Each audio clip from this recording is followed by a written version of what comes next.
He and the Foreign Minister of Pakistan will now address the media briefing, starting with the Foreign Minister of Pakistan.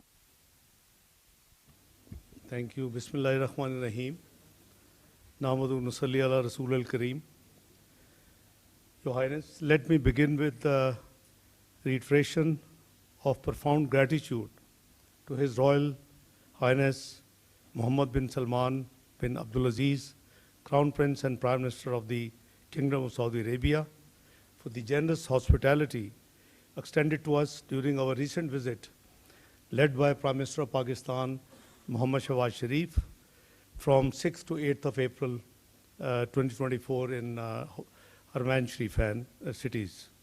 The government and people of Pakistan have deep regard for the kingdom, the custodian of the two holy mosques, His Majesty King Salman bin Abdulaziz, and His Royal Highness the Crown Prince.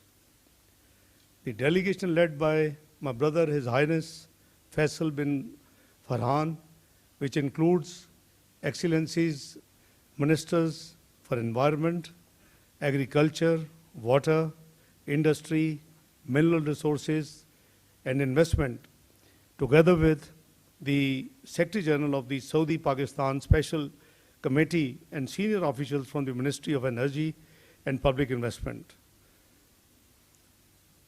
Your Highness, it is indeed a great pleasure to receive this high-powered delegation in Pakistan, and within a matter of few days after our visit in the Kingdom of Saudi Arabia last week, I can't recall such a high level and impressive group of dignitaries visiting from the Kingdom to Pakistan in the last 35 years of my political career.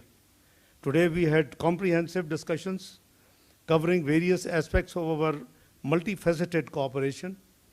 I must say and acknowledge that I am deeply impressed with His Highness' wisdom and his ministerial colleagues' contributions and of the entire Saudi team in our deliberations this morning. We discussed ways and means to transform our fraternal, cordial relations into a mutually beneficial strategic and economic partnership.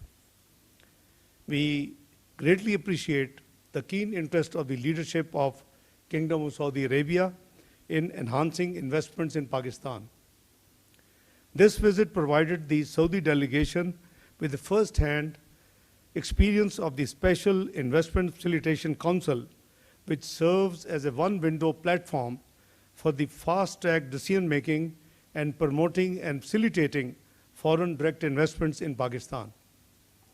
Using the SIFC platform, Pakistan is committed to strengthening investment processes, updating regulations, and enhancing infrastructure. This commitment aims to foster a flourishing economic environment and establishing Pakistan as a hub for investment and innovation, ready for significant investment inflows in Pakistan from Kingdom and other friendly countries. We are optimistic that the detailed briefings presented to the high-powered Saudi delegation at SIFC today about the extensive investment opportunities in our agriculture, IT, mining, energy, and other sectors have successfully highlighted viable and attractive investment opportunities and options, effectively capturing their interest under the leadership of His Highness, my dear brother, Foreign Minister of the Kingdom of Saudi Arabia. Pakistan is committed to providing Saudi investors full support, relevant safeguards, and conducive environment for investment. Honorable Prime Minister Shehbaz Sharif has directed SIFC and relevant ministries to move forward on investment projects in a diligent and time-bound manner on fast track. We look forward to continued government-to-government and business-to-business engagements as we take steady strides on the journey we have started today in the leadership of His Highness, the Foreign Minister of the Kingdom of Saudi Arabia and his delegation. let me reiterate my heartfelt gratitude to His Highness and my dear brother, Foreign Minister, and his team for a very short, but I believe a very productive visit to Pakistan. I thank you all. Bismillah ar-Rahman ar-Rahim. Assalamu alaikum. Your Excellency, my dear brother, thank you very much for your comments and your introduction. Thank you for hosting us here today in the Foreign Ministry.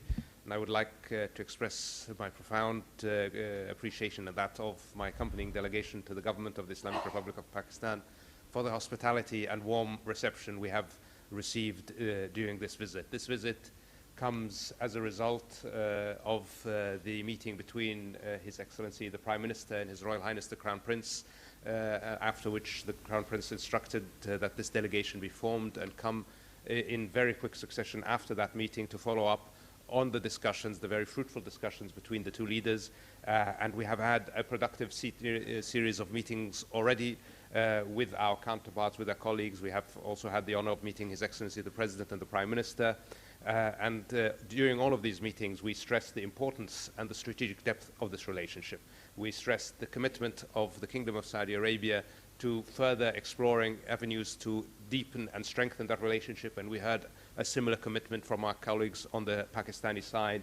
We were extremely impressed by the very, very proactive attitude that we saw in our meetings, especially with the Investment Council. We saw a very, very strong business-focused approach on addressing the challenges, addressing the opportunities, highlighting the work that we can do together. And I feel very, very confident that the results of this visit and the results of the work being done between the two respective teams with this attitude, with this approach of focus on results, focus on overcoming hurdles, will deliver significant benefits for both of our countries, will significantly accelerate the process of achieving those investments that we are looking at together. And I can say that there is significant opportunity to increase the level of investment that is already on the table, and we saw today significant other opportunities that we can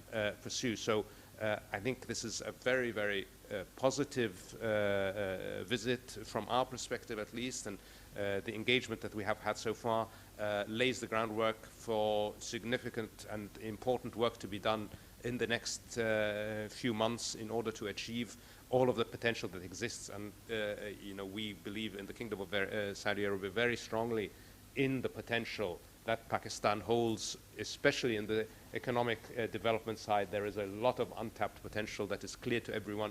It just needs to be tapped, and here, working together, we will do what we can with our colleagues in the government of Pakistan to make that happen. So again, very, very grateful for all of the hard work that went into making this visit happen, and the support we've gotten from our Pakistani colleagues, the insights into these excellent opportunities, into the excellent investments that could potentially come forward. I'm also grateful for the conversation that I just had with my colleague, the Foreign Minister, where we covered all of the areas of mutual and concern in regional and international affairs. And as usual, Pakistan and the Kingdom of Saudi Arabia see eye to eye. We have an outlook that is unified by our fraternal relationship, our brotherhood in Islam, but also by our shared outlook for geopolitics. So we will continue to work together for our economic prosperity, but also for the security of our region and of the world.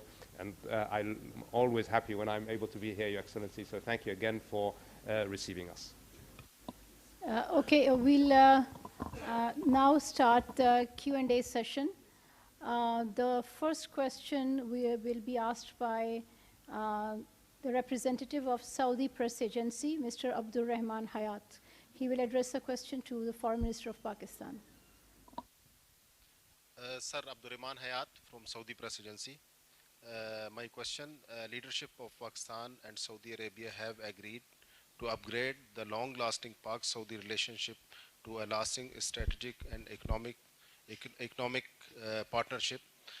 What step is Pakistan taking to invite investment from Saudi Arabia, and how does Special Investment Facilitation Council support this process? Thank you. Highness, you have a... Yeah, no. Thank you. Let me, my friend, explain to you that last 16 months of the government, which ended August 9th, 2023, we had created two things, if you recall, both through Act of Parliament. One was the creation of a small investment facilitation council. It is through an Act of Parliament, and it has been placed in the overall law for Board of Investment to promote and to attract investment in Pakistan. Now, this is a one-window facilitation, institution. So people and the foreign investors, particularly government-to-government investment, should, people involved and the dignitaries involved should not go pillar to post, and couple of dozens permissions and NOCs. They should be all available under one window and under one, facilitation arrangement. We also created, if you recall, Pakistan Sovereign Wealth Fund. Before we left government in August 2023, and that was again through an Act of Parliament. On the law itself, you can see that this Sovereign Wealth Fund has an initial investment portfolio of $9 billion equivalent. It may have been by the boost of the stock change now, it might have added more value, but at the time of launch, it was 2.3 trillion rupees, worth of assets with this. Now we are looking towards expanding through SIFC and using this vehicle. For example, we are very, rich history in agriculture. We have a great scope in IT. We have mines and minerals worth of over $10 trillion against Pakistan total debt of 130 billion peanuts of dollars, total national debt and liabilities. So we have to streamline those assets and use this vehicle. So we have different opportunity. It depends on the appetite of the investor. For example, our dear delegation and led by my dear brother, Foreign Minister of Kingdom of Saudi Arabia, we have given a lot of big menu which covers the energy, IT, agriculture, mines and minerals, your hydro dams, your solar, you name it, it's there. So obviously it is there. They would reflect it, they would go through it, they will go back home, they will discuss with the relevant departments, and obviously inshallah we will have. So we have to actually use the SIFC, because your question was SIFC and Saudi Arabia. We have fraternal ties, we have a rich background, we have been seen together on all international forums on the common approach to multilateral at the multilateral forums. So this has already a very rich relationship between the two brotherly countries. Now we are trying to, and with the help of my dear brother, His Highness the Foreign Minister of Kingdom of Saudi Arabia, what we are aiming at, in accordance with the vision of Prime Minister Shehbaz Sharif, to convert this, upscale this relationship and convert it into a viable strategic and economic partnership, so that we both can benefit. So we have about 2.8 million diaspora in Saudi Arabia. They are hosting. I just thank my brother, for being a great host. And they are 28% of our Pakistani expats abroad. So we have a huge agenda to work with, and Pakistan is a great potential. I was telling my brother that I'm born optimist, because this country, which was declared macroeconomic unstable country in 2013, turned out to be within 3 to 4 years, 24th global economy of the world, with the prediction by the Pricewaterhouse that it will be part of G20 within the next few years. So this is the potential of Pakistan. We are trying to streamline, and for that we are looking towards experience and the expertise and the support from our very dearly brotherly country and its leadership. Now I will give the floor to Mr. Shaukat Piracha of Aaj News. Thank you very much. Very warm welcome, Highness, the Foreign Minister of Kingdom of Saudi Arabia. As Foreign Minister of Pakistan has rightly said that we never seen such a big delegation from Saudi Arabia. and obviously appreciation for His Excellency the Ambassador Nawaf bin Said Al Maliki for his contributions. My question to Honorable Foreign Ministers, both of them, is how Saudi Arabia views the ongoing international efforts for ceasefire in Gaza? And secondly, what are the likely consequences of the recent escalation for the peace and stability of the broader region where we all live? Thank you very much. Thank you very much for your question. And what can I say about Gaza except that the international efforts towards a ceasefire have been wholly insufficient. We are now well beyond 33,000 civilians killed. We are now actively discussing the potential for famine in Gaza. Again, famine. That means people are starving to death because humanitarian assistance is not getting to them. This is an unacceptable situation. It is a complete failure of the international system and the systems of international law and governance to live up to their responsibilities. We must have a ceasefire now, and we must have access for humanitarian aid immediately. There is no justification for the restriction of humanitarian aid in entering Gaza.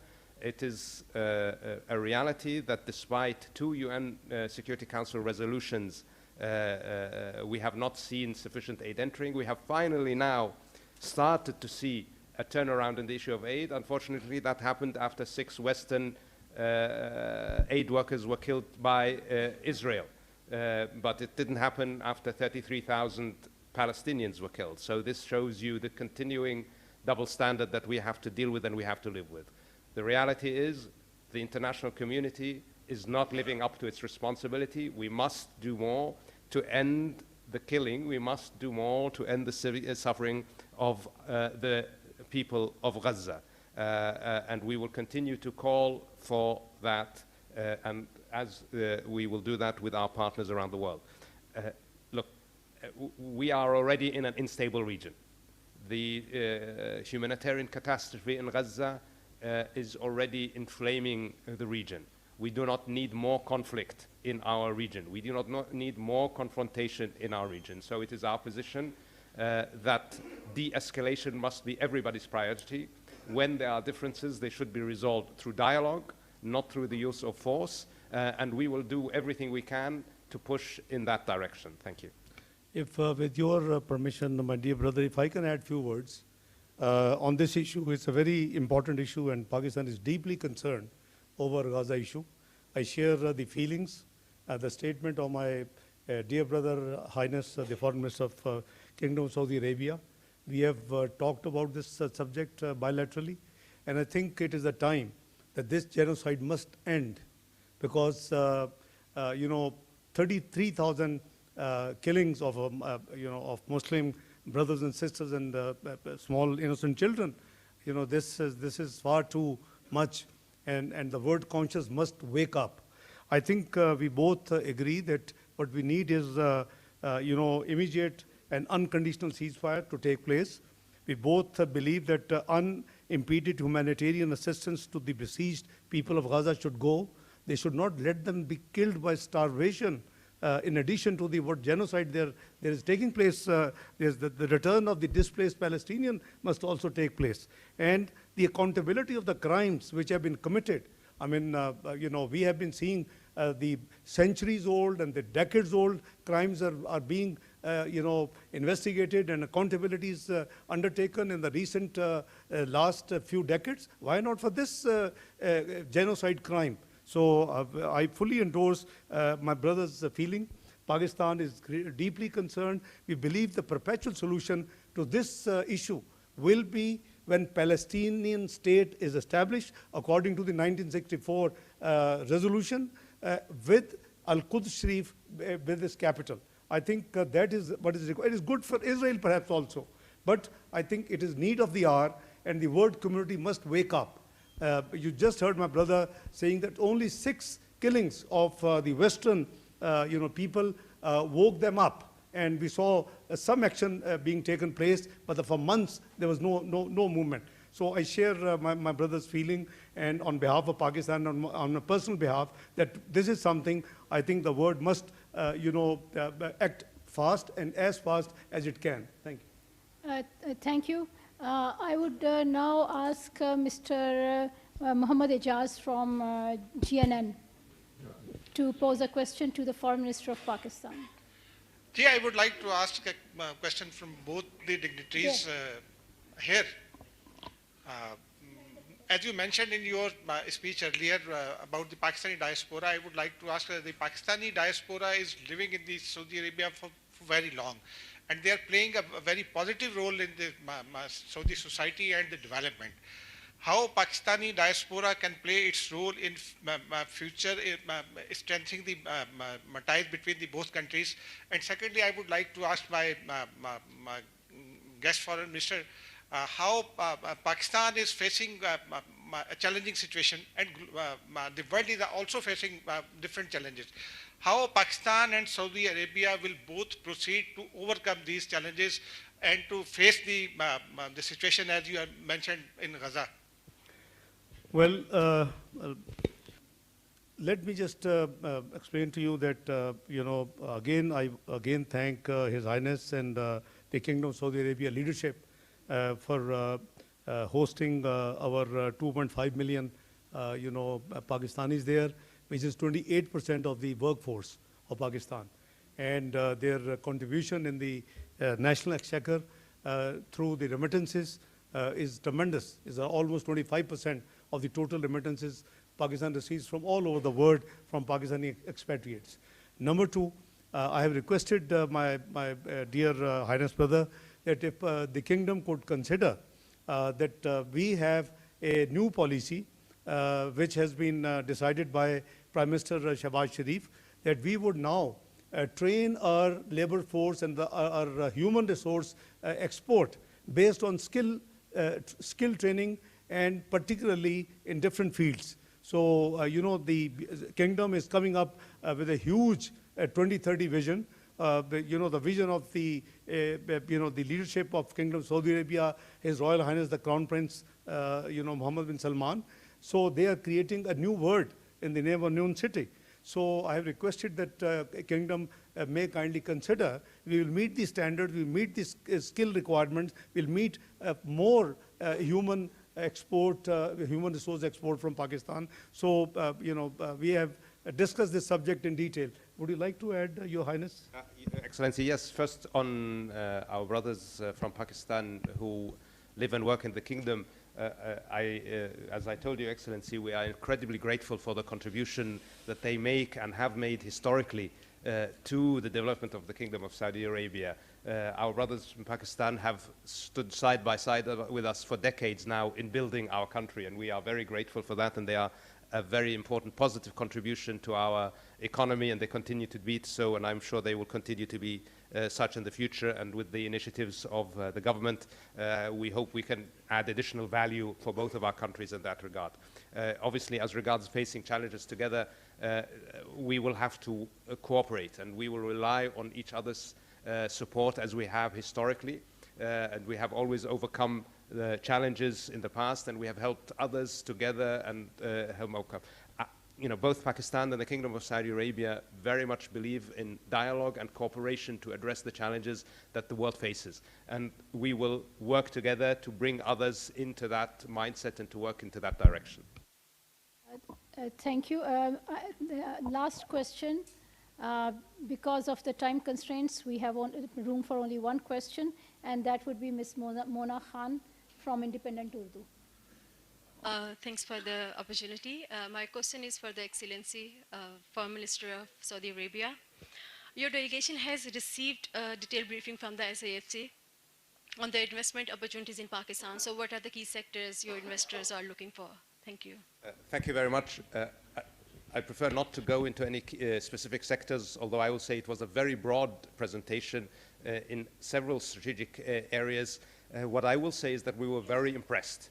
We were not just impressed by the breadth of opportunities that exist, we were impressed by actually the format. This gave us some very, very significant confidence that we will be able to move forward on those projects that we decide to identify as worthy of investment. Because this new format, a real interagency, intergovernmental approach focused on getting things done. This is something that we were very, very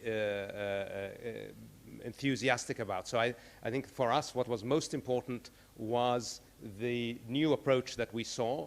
We were already quite confident that Pakistan had significant investment opportunities in a multitude of sectors. So I'm sure that we will be moving ahead significantly on all of those. But I just want to emphasize this new approach is something that gave us a lot of confidence. Thank you. Okay. Thank you very much. This concludes our media briefing, and we thank His Royal Highness, the Foreign Minister of Saudi Arabia, and the Foreign Minister of Pakistan.